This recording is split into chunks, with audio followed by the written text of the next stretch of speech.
Good evening, everyone. Welcome to our live view here. And I'm Carol Comito. I'm president of the United Democratic Women.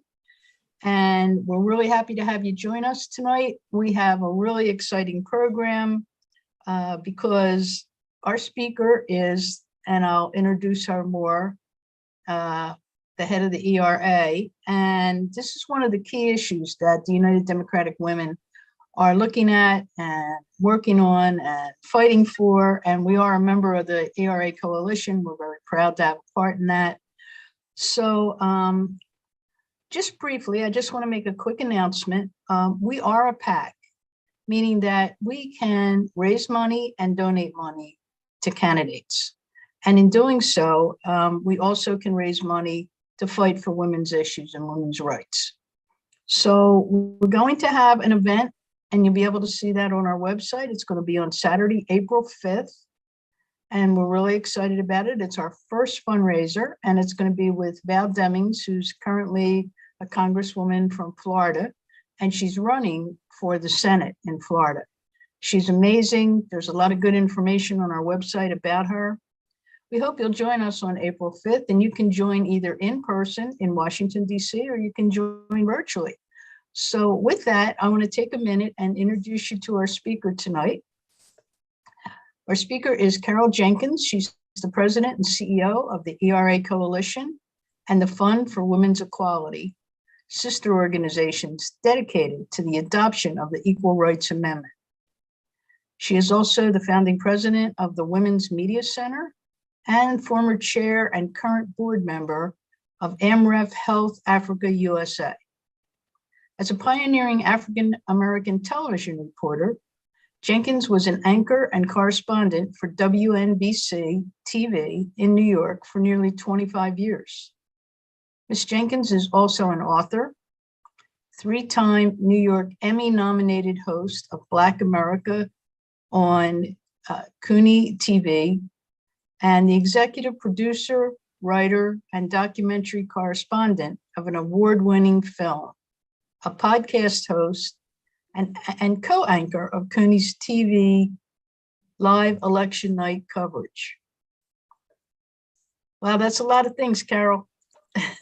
That's amazing. It's a lot of years, Carol. That's you just keep doing it, and it adds up.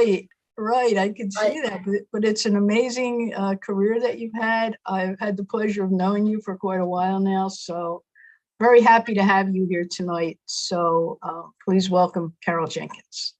Oh, thanks so much. I'm delighted to be here and to have you all as members of the coalition. I do want to say about Val Demings, I was with her last Sunday at a fundraiser. This woman is truly incredible.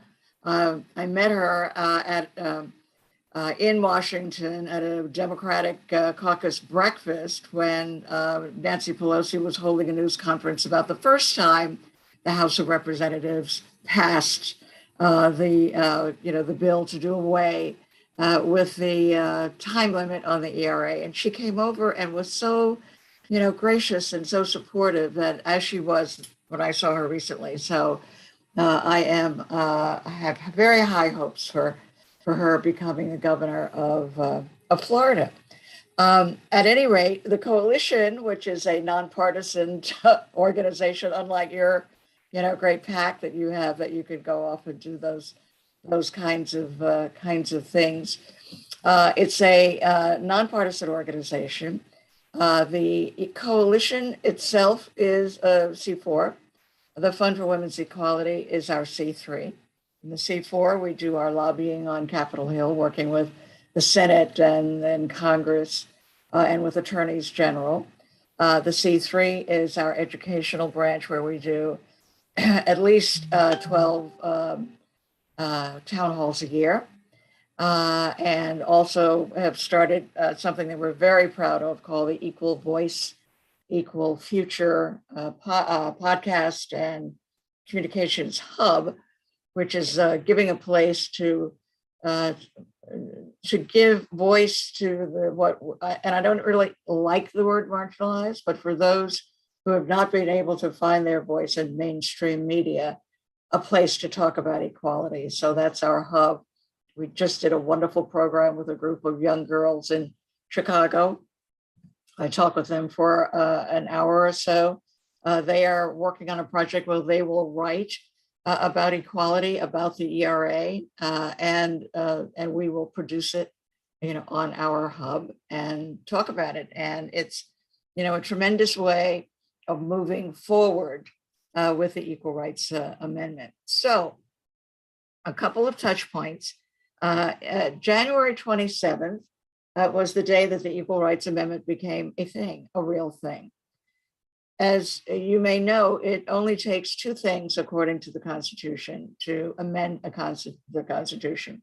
And I say only because I also say that if you're going to tackle something, you don't want to tackle amending the Constitution if you're not up for some really hard work. We've been at this for almost a century.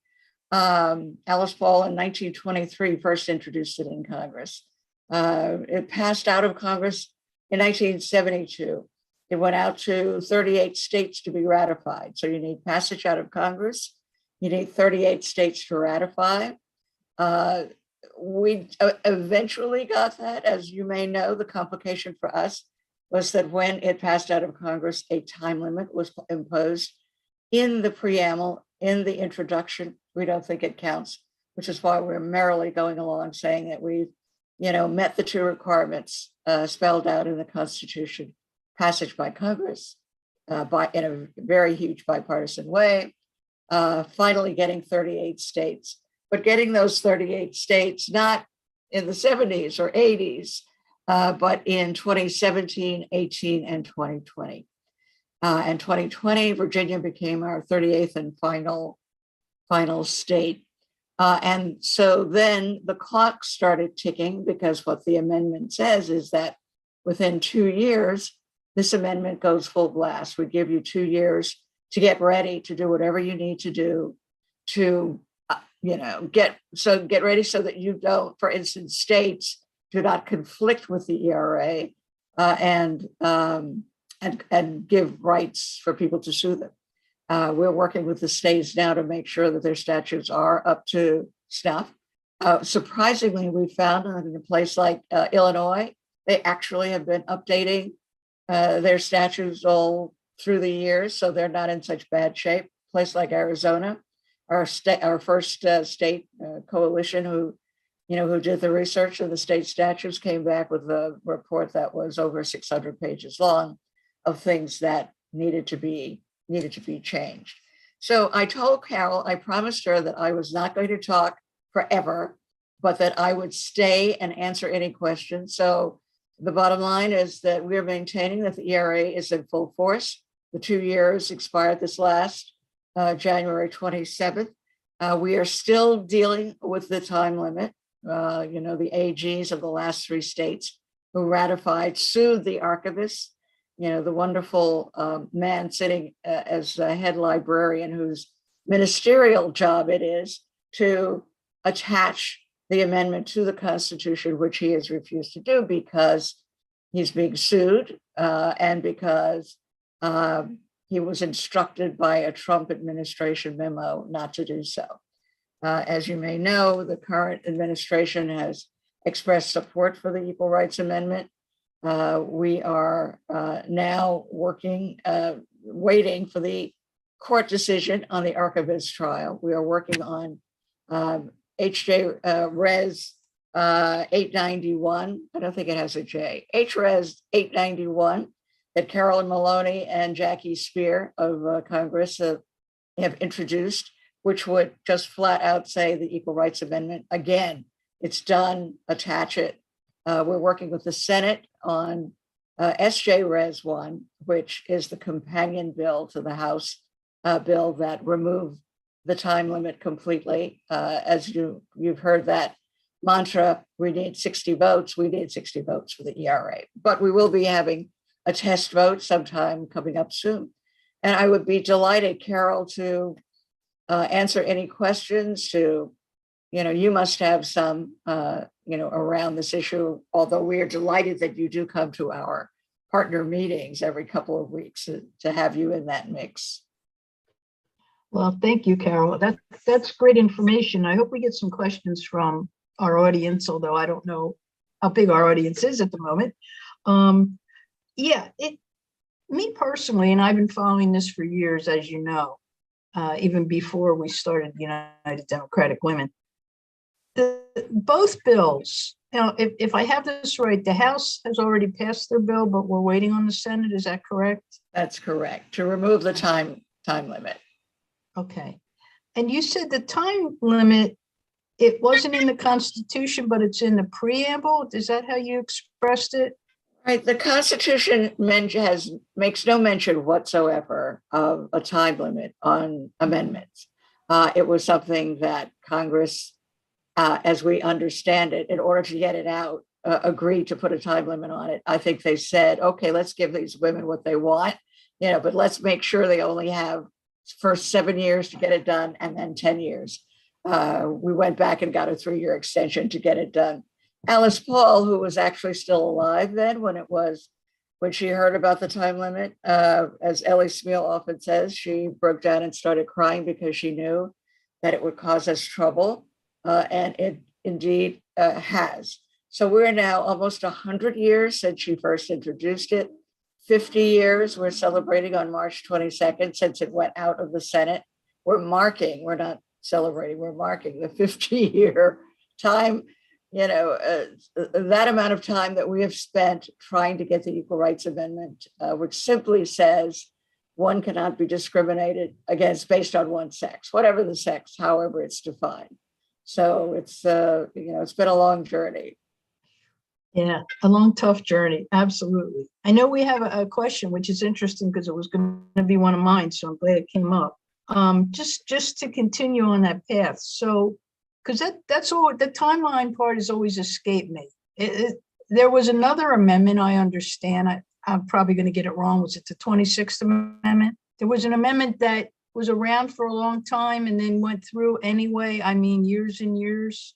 Yeah, I think it was the 27th that it was like 100. I don't have the full details, but it certainly proved that it can, that things can roll around for quite some time. And I think that was only about raises of, congressional people. It wasn't something as profound as the equality of half of the population of the United States. So, time limit, we say there should be no time limit on equality. It was only in the preamble, the introduction to the amendment as it went out to the states. The states did not vote on the time limit. So we say it does not count. It should not matter. But obviously others disagree with us. And so, we know that there will still be steps to be taken. We've declared the ERA has met all of the requirements set out in the Constitution. We're preparing the country for full equality, for living up to that, as we make sure, because I think that we all agree that until we have a copy of it with 28 amendments in it that we can give to our children, that we won't be satisfied. And furthermore, people won't believe us. So, and I'll say one more thing about the archivist. I've told this story. Yes, please. We've been painting him as the meanest ogre of all time because he refused to sign this. We keep saying, just sign it. And now he's retiring. So we say, just sign it before you walk out the door, please. We had a meeting with him, and he turns out to be the nicest man, one of the nicest we've ever met, and who said it would be my honor. I always said it would be my honor to publish the Equal Rights Amendment, but I can't because of the Trump memo and because still of the lawsuit that he's in the middle of. The AGs of the final 3 states sued him because he wouldn't publish it. So that case is still, making its way through the court system. Okay, there's the piece. I knew that, but I was trying to put it together. So the attorney generals that are fighting this, it's in court right now. And right. I know we have some amazing people working on it too, right? So we got to get that done so that he can sign it. Right. All right. All right. So here's the question, and this is a great question. It has to do with about these states that want to rescind their ratification. Can you speak to that, please? Sure. So, we get these headlines. I think West Virginia had a headline recently that said that they were rescinding. Even that state body took back that headline that had been put on it because they said, no, we're not rescinding. We're only saying that because the ERA did not pass in the time, in the time it should have, it exceeded the so-called what we used to call deadline. Then there's the amendment there's a sunset. It just doesn't matter anymore. It doesn't count because I think they knew that they did not want, to get into the rescission area because as far as we know so far, and I always say about the ERA, you never say never, but as far as our legal lawyers, our constitutional lawyers tell us is that successive bodies cannot undo what previous bodies have done, so they can't take it back. So you can say that you want to take it back. You can say that, we're using the sunset clause, but so far, it has not proven a viable way forward. The 14th Amendment even had a couple of states that said they wanted to rescind, but the amendment, passed anyway. So I think it's to understand what chaos we would have in the country if any successive elected body would say, no, I take that all back, whatever was done, not just the ERA, but in any way. So, so we think not, but I never say never when it comes to the ERA. Right, I understand. But that's good to clarify that because that's always a question. We have another question. Is it true that the United States Senate filibuster would likely prevent the passage of the legislation to remove the time limit? Yes. Yeah. It is standing in the way. So, this system that some people thought was a good idea at some point, has really blocked so many of what I call the good ideas that have passed the House. And theoretically, we have control of the House, and I say theoretically, and the Senate, as you all well know. But it still takes 60 votes to get most things done. And it would take 60 votes to get the time limit removed in the Senate. We have 52 votes. We have the Democratic caucus and the independents, the caucus with the Democrats. Oh, that's good to know. We have 2 Republicans, Lisa Murkowski and Susan Collins. So we have more than many other bills that go to the Senate, and die there. But we still don't have enough. So I think we are talking with Senator Cardin and Senator Murkowski about a test vote, which would probably have the same result as the voting rights vote and so many others. It would not pass, but at least it would show where people are. It would raise the awareness to the issue. It would still be alive for the rest of this session, at any rate. And so we say, let's do it and let's see, what happens with that. So I think Senator Cardin is talking about the spring, which, we may see a vote brought to the floor and see what happens there.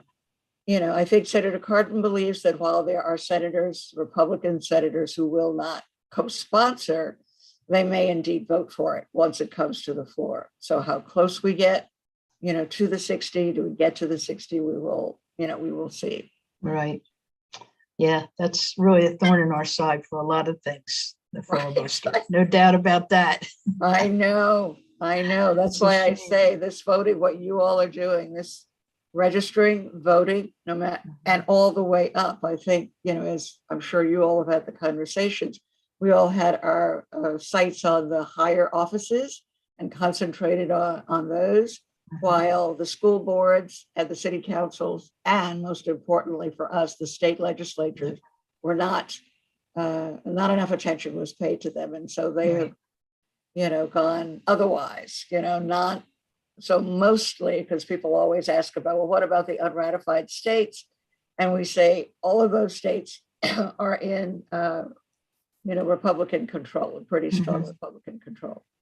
Yeah, that's where, Arizona always looks like it's going to get close, but it's not there yet. And we don't know what's going to happen after this election, but that certainly would be the way to go.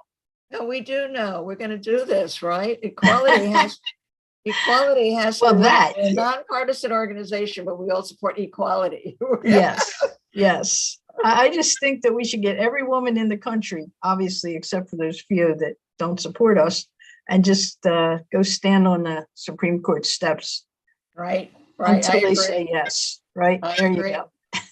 I agree. I know Jackie Spears said she was going to get her sleeping bag and sleep on the steps, and not, Did she? I'm there Good with for her. Yeah, she's been in this fight for a while, I know. A while. Oh my goodness. So we do have a couple more questions, if you're okay with that. Sure. Okay. The question is, are you hearing of any lawsuits being planned invoking the ERA? We are, and I don't have the specifics. We are not, as a coalition, yet engaged in this. We're only at the discussing of what would be good cases to bring. We think, LGBTQ cases, would stand a chance there. And so we know that there are people who are planning to do it, and it will happen fairly soon. There were people who wanted to do it day one, January 27th. Yeah. But, we were of the opinion that it would take at least a week or two to have enough complaint in order to bring a case, but I'm sure there definitely will be. Good. And let's see. So, of course, what can we all do to help get the ERA passed? So there are two things now. We are mounting again there are 155 co-sponsors for Jackie Spear and Carolyn Maloney's bill in the House to fully declare the Equal Rights Amendment totally done. Of course, the problem with that is the Senate. We are working with Senator Cardin and Senator Murkowski, the co-lead sponsors, to remove the time limit. I think that we need to focus on that. We do need the time limit removed so that we can have all of these pieces. I try to make sure that people understand we've got the ERA, but we have this issue of publication in the Constitution.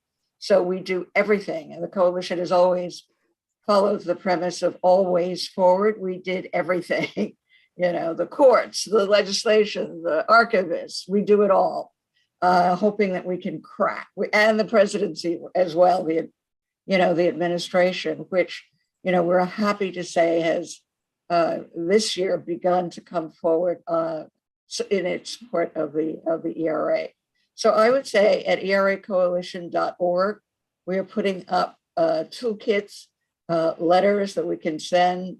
There are people who say, do I have to send one more letter?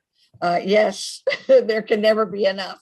We've got a package that goes to the archivist saying, let's do it. We have letters that go to the president. I would say every single way, forward. And other than that, I would say, as we do this fight, I would say fight like hell for the elections of 2022, because, the ERA is at stake, but so is our democracy. And unless we can defend that, this coming year, we don't really need to think about. I mean, if we lose the House or the Senate, we may have a decade, another generation before we can do anything about the Equal Rights Amendment. And that is just, scandalous. So we can't let that happen. So, that is the way to preserve the chance to get this cleared up entirely, is to make sure that pro-equality people are elected. And we have a tool that we will be introducing. I think that you all may find it of some use, where we used this in the last election, where we rate every person running for Congress, House of Representatives, and the Senate based on their support of the ERA. And this year we're doing even more. We're ERA certifying them. So, because the candidates went wild the last time if they were not included in the pro-ERA, pro-equality, because what they know is that those are the women's votes. And we have to hold up to that. We cannot vote for people who do not support us. and the question is, do you support the Equal Rights Amendment? Do you support equality? And if they can't come forward with an honest and clear answer, for that, they should not have our votes. And so that's what we're working on. Elect Equality tool, we'll be introducing it again for the primaries and for November for sure. So I would say if you want to preserve all chances for the Equal Rights Amendment and everything else, that you want, that's good. Make sure that this is a powerful midterm election, because, it will be very, very ugly if we lose. I don't think we will. I think, and the question that, that we raise is, are you willing to fight for your democracy? This is a fight. And I think that we have to acknowledge that we're not just, going to the polls to vote, for a person whose eyes we like. We're voting for the people who will save our lives and who will make our lives equal. And especially for, as we say, the ERA is it supports women. It also supports LGBTQ. Anybody defines their sex, it's the only thing that it says. You cannot be discriminated against based on your sex. So for all of the people who hear, these arguments about don't say gay, in Florida, and critical race theory and, banning Rosa Parks books in kindergarten, all of that is a part of what we need to do in this election. And we need to hold on to the Equal Rights Amendment, the concept of it, the reality of it, and everything else, so that, our democracy is saved. I look at Ukraine, that could be us. Please don't tell me that it can't be us. It could be us. And so I think that we have so much at stake for voting rights that we absolutely need to, to get to work, as I'm sure you all are. I know you all are. Yeah. Well, you're absolutely right. I mean, it seems like the last few elections, we talked about that, fighting for our life, fighting for our democracy. And here we are, another election, and it's no different. It's just as important as the last two big elections. And if we don't hold the House and the Senate, along with having the president, then, we'll just be at a standstill, and nothing will change, nothing will happen. And like you said, it could be another decade before it happens. Right. At least, so we have to do all we can. So, yeah, I appreciate that, because that's really going to make a difference. And like you said, that is what United Democratic Women is focused on, both the candidates that will support us, which I'm really happy to hear about, what you're calling the tool that's coming out. Right. Elect Equality. I see Marina Grohl is in the house. Thank you for the question, Marina. Now, she is a fantastic ERA, champion. So I guess I've probably seen her online. And what state is Marina from? Do you know? North Carolina. Right? North Carolina, yes. I think the name did look familiar to me. So yeah, Marina, thank you for being here. Yeah. Well, I don't see any other questions right at the moment, but we certainly appreciate you taking the time to come on and talk to us. As you say, I do attend the meetings pretty much. I try to get to everyone if I can. And there's a lot of good information. As a matter of fact, Vivian sent us information, some links, and we are posting those links so people can go there and see what's going on. And I'll be there to see you. And then when I get the information, I share it with our communications team, and they put it out on the social media for us. So we're there with you. We're happy to do whatever we can. So as you tell us more, we're gonna take the charge. We have two events coming up. On March 22nd, we are marking the 50th year. We're honoring Chair Maloney, Congresswoman Jackie Spear, and Senator Birch Bayh, who not only ushered the ERA out of the Senate, but also Title IX, and I think one other amendment. He was an amazing senator. We're honoring them, and Nancy Pelosi will be, giving the honor to the representatives So it'll be a good thing. And then if you're in LA on March 25th, we have an Oscar party, a pre-Oscar party. Jackie Spear will be there. And so join us in the Hollywood Hills. The ERA coalition has been in existence for 8 years. This is our first pre-Oscar Hollywood party. That's awesome. Yeah. So, Well, I think I've told you I'm here in DC now. So the March 22nd event, I assume, is here. it's a virtual event. Oh, it's virtual. Yeah, virtual. Great. So it Okay. will run at 7 o'clock Eastern and 7 o'clock Pacific time. It'll run twice. I did see that. We'll Yes. we'll send information about that. So Well, I hope if you're here in DC at some time, I guess I'm assuming you're in New York right now, but I'd love to catch up to you. great, definitely will. We have a couple of, and my phone almost lasted the entire time. But I'll I get definitely that. catch up with you. We've got the Supreme Court justice coming up. We've got, lots of things happening in DC. So hope to see you there. Well, thank you so much for your time. Thank And we look Thanks, forward to Carol. seeing you again. All Very right. good. Good luck with everything. Thank Thank you. you so much. Thanks, everybody. Bye. Bye-bye. So to everyone that's out there and everyone that will see this, earlier I mentioned, please go to our website, United Democratic Women. We have a really big event coming up. It's our first fundraiser. It's for Congresswoman Val Demings, and it will be here in Washington, D.C., but will also be virtual. So if you go to our website, UnitedDemocraticWomen.com, you will be able to join in person or online. We would love to have you. We'd love to have you join our organization if you haven't already. And if you have any questions, we have an email address on our website. Please let us know. We'll be happy to answer them. Thank you very much for being here tonight.